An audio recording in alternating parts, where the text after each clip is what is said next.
So, Doctor Who has returned as part of Disney Plus, which I'm actually really happy about that because I now get to see it when everyone else does, which is really nice. What is disappointing is what we have been given in the first 2 official episodes. I guess you would consider The Church on Ruby Road a Christmas special, but the first official episode for Ncuti Gatwa was Space Babies. And if you were going to start off a brand new Doctor, you kind of want to have the episode be a strong one, but this was trash. I am sorry, this was horrible. I was having PTSD flashbacks to Baby Geniuses the entire episode. It just was so stupid. And I don't know what happened with Russell Davies, but I am kind of horrified that he's writing the rest of these this season for the most part, except for 2. One of them is going to be the next one, which the 3rd episode, which is Stephen Moffat. But Space Babies was just unbelievably bad. Between the just horrible baby things walking around, or actually in their strollers going around, but also the metaphor and morality tale that was hit with a mallet. Good sci-fi is supposed to be, subtle and not, hey, I'm gonna take your face and shove it into this pamphlet that's pro-choice, which I'm fine with that. But the whole, you mean they want to make the babies, but they don't want to take care of them after they're born thing is bizarre. To just, hey, do you see it? Do you see it? Yeah. Baby Geniuses in Space. So I'm sort of confused with kind of the messaging as well. Like, should they have let the babies die? Is that what we were supposed to take away from that? I don't know. I do think it's funny as the episode ends and they're getting sent to their new home, which is a planet the Doctor has picked for them. Are we going to have a space seed scenario later on in the season where the lead baby comes back, the surviving baby comes back and to avenge his fallen brother and sisters who died because the Doctor picked a planet next to a dying sun or something? So, baby Khan is coming, maybe. On top of just this horrible plot and just bad episode that was, I know kids that are going to even agree that this is stupid. I know this was maybe, I guess, I'm not sure who this was supposed to be for. Because again, the morality tale that they're pounding away at, kids don't get that. Like, the kids that would enjoy this of that age group won't know anything about that, hopefully, yet. But also, just, God, it was so bad. But the thing that just, it just destroyed me, and I was having flashbacks to Alien Resurrection, was that the goddamn boogeyman or bogeyman, because he's made of snot from the kids, because that's what he was. He was a snot monster, and the Doctor cried to save him because we want to save the snot monster. It was sort of like an ad for Mucinex, this episode. My God, there was just so many bad things in this. And Ncuti Gatwa, man, he's there's talent, but he can only do with what he can do with what he gets, And this was just horrible. The other thing that I'm picking up on that is apparently, instead of making him like the positivity doctor, and like you kind of got this vibe from when he split apart from David Tennant, that he was going to be this reborn Doctor, shed of all of his sadness and angst and all of that. He was going to be this bright shining light, right? Okay, great. I'm down. Let's see it. That was Peter Davison. That was his doctor, right? No. Apparently that is not what we're getting here. This doctor cries a lot, to the point that it's annoying. Like, I know David Tennant got emotional, Matt Smith got emotional, Peter Capaldi was stoic with his crying, but Ncuti Gatwa is crying every episode. And typically, if the doctor is emotional like that, he gets fighty and, like rages. And I like that, because that means he's fighting against what's making him sad and all of that.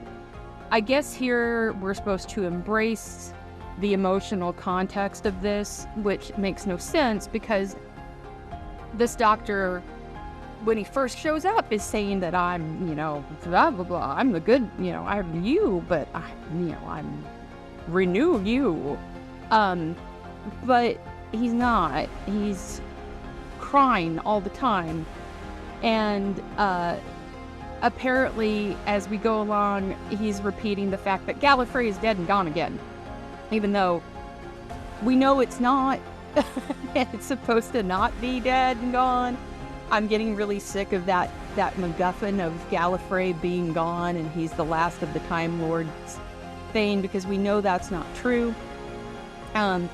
And apparently we're keeping that timeless child crap still for some reason, which I hate, and I know a lot of other people hate, because it was stupid. It's still stupid. Making the Doctor not a Time Lord, very stupid. He's adopted. They're trying to make that the whole thing with him and Ruby Sunday. I'm going to get into her in a little bit. But the whole orphan thing, that whole thing just makes me angry. And keeping that going with this is just, why? Why? But anyway, so yeah, the snot monster lives and apparently howls like a dog. And I don't know why you would want to keep that thing around. But because, the Doctor's the last of his own, which is not true, he decided to save the snot monster at the risk of his own life for some reason. And it was this whole airlock scene right out of Aliens and Alien Resurrection, and instead of letting the thing deflesh and rip out into space, they saved it. So, yeah. And then suddenly the kids like the boogeyman or the snot monster, the Mucinex logo. I don't know. Just a horrible episode. And that's the first one. Why? Why would you make that your first episode? I don't understand. So then we move on to the one that everybody was all excited about, because it's supposed to be a dance number in it, which, woohoo, everything has to now suddenly be a musical. Thanks, Hollywood, for latching on to what Joss Whedon did first, and has done, honestly, the best of any of them to do it. Say what you will about Joss Whedon, by God, he made a great musical. So The Devil's Chord, again, written by Russell T. Davies. The best thing in this is obviously Jinx Monsoon. The maestro is an amazing character, horrifying, terrifying, chewed that scenery just like a queen should. Oh my God. Best part of it. Just fantastic. Booyah. Yeah. Other than that, this episode was weirdly goofy.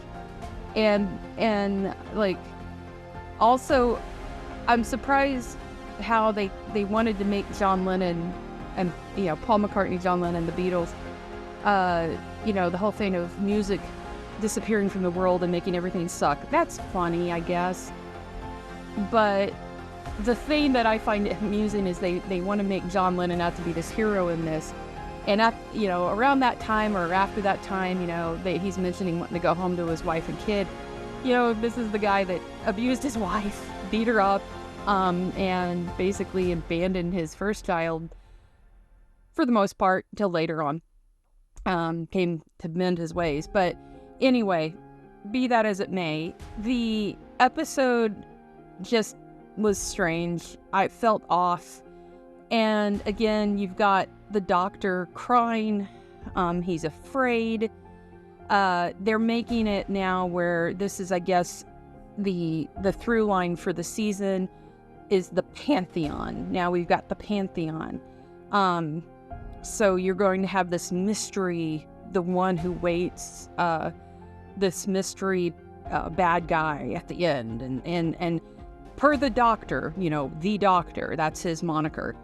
The doctor has his name, and now all this Pantheon, I'm almost positive you're going to find out the doctor is part of this Pantheon because of what he said. The moniker, the Time Lords only had monikers like that. So you have the Master, you have the Maestro, you have the Toy Maker. So, okay, fine, whatever. You have this whole thing with Ruby Tuesday. I'm going to call her Ruby Tuesday. It's going to happen. Ruby Sunday. And here you find that she's possibly not 100% human. They kind of hint that. You don't know it for sure. Something special about her. There's something special. Don't you understand? There's something special. And we've been down this road so far with Clara, that the impossible girl, and now we've got another impossible girl. There's something wrong with Ruby Sunday. And it's not Tuesday because that's the Stones. Ruby Tuesdays belongs to the Stones, and she'd have to be a little bit harder edged instead of being Ruby Sunday. I'm a special girl, tee-hee-ta. So yeah, Ruby, I'm not digging. She literally has no personality other than being hyper and trying to match the hyperactivity that Ncuti's trying to do. I always play this game that I got from Red Letter Media, which is what I call the Red Letter Media test.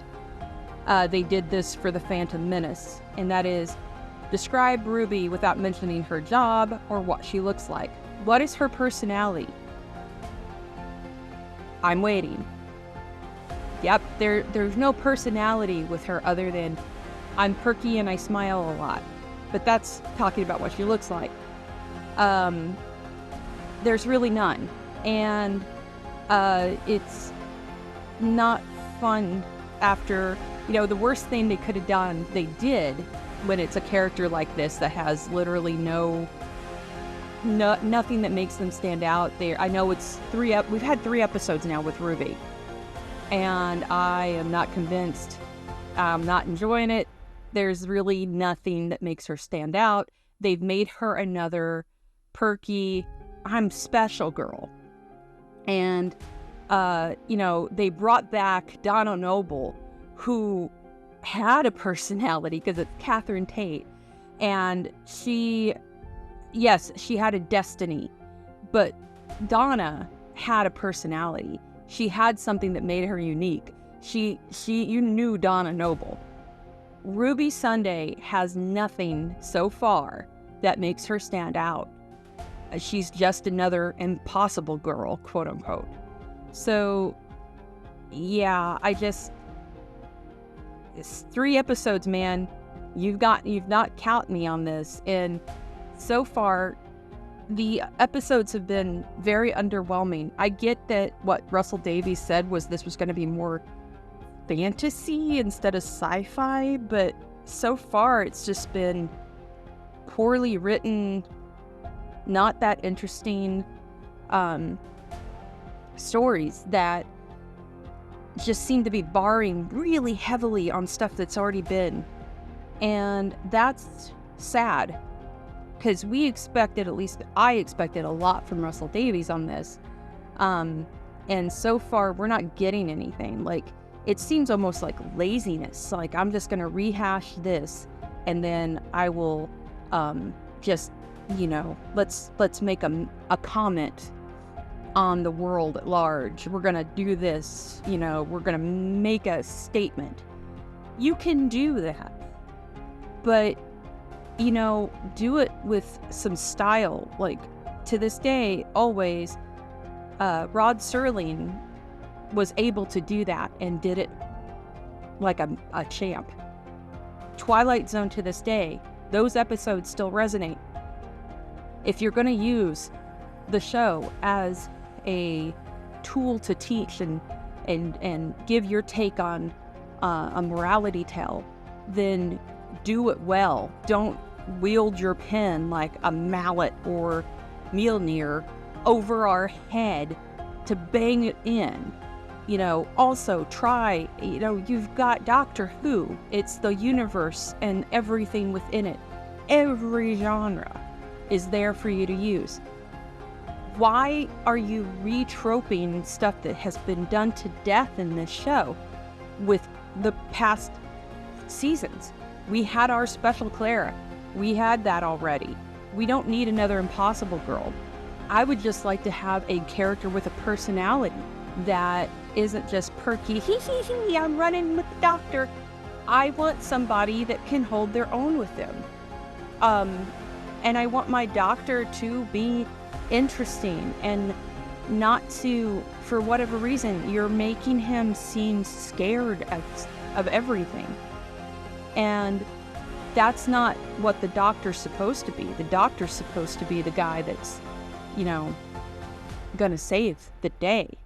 And here we're just seeing Trauma Boy. And that's not cool. I'm not enjoying that.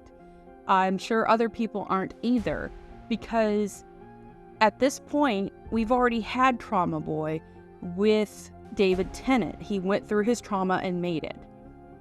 Peter Capaldi's doctor went through his trauma and made it.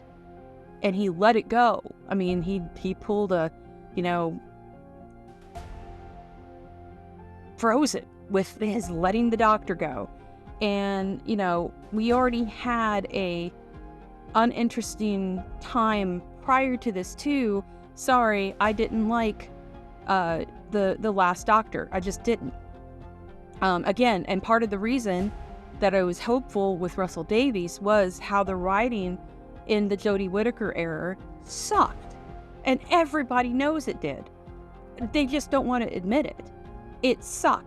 And her doctor was really trying to be David Tennant. And that was horrible. You can't replicate that. That's his doctor. It just seemed forced and not good. So again, I was hoping for more, but instead we're rehashing things that have already been done in this series that, we're supposed to move on.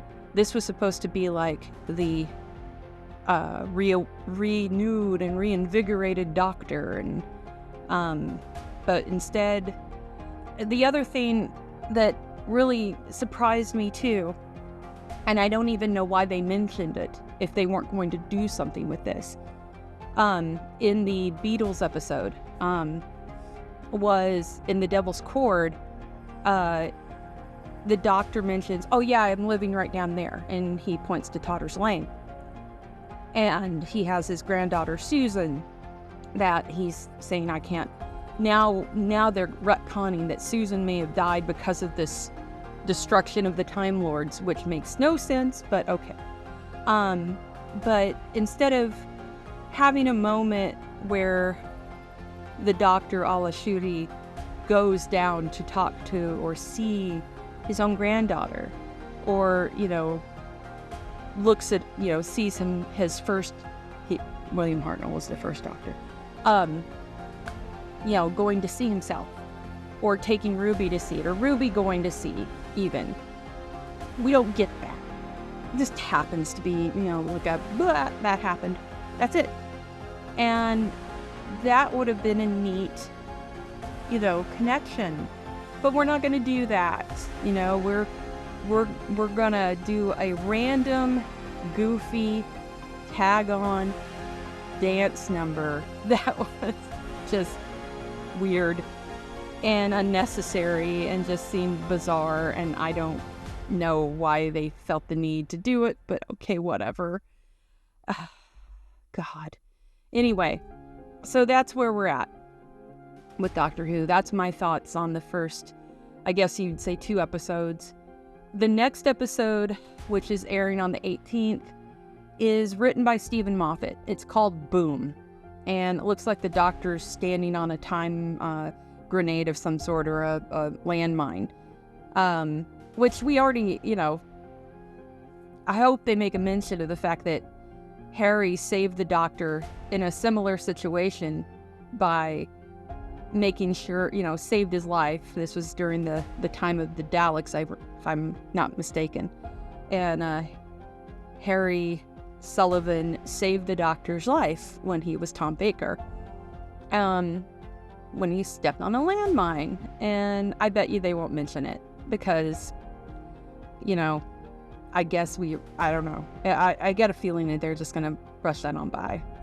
But anyway, also interesting to note that this episode is being directed by Julie Ann Robinson. And then the next 2 that are written by Russell T Davies, 73 Yards and Dot and Bubble, those are both directed by Dylan Holmes Williams. So I'm just really depressed and sad that this is what we're getting, because it should be better than this. And it's not. And I feel bad for Ncuti Gatwa, because this, it has to get better, right? I hope it gets better, because if it doesn't, this sucks. And that's, again, no, it's no lie or no surprise that I absolutely loved Peter Capaldi's run as the Doctor. And the reason I loved it was he was unique in his way, but also he referenced and had no problems with bringing up the past and giving love to the guys that came before him. And, he'd sneak all these references in. All this stuff was his ideas. And he'd do them, and they were great. And I guess that's the difference between someone that grew up with the show and is a fan, as opposed to someone who gets hired and, is just on the side behind, not a massive fan. Like the 2 of the best Doctors that we've had in recent memory, David Tennant and Peter Capaldi, both massive nerds for Doctor Who. And yeah, so that's my thoughts on the first 2 episodes of the Ncuti Gatwa era. Here's hoping, man, that they get better, but I'm not holding that much hope. Anyway, talk to you soon.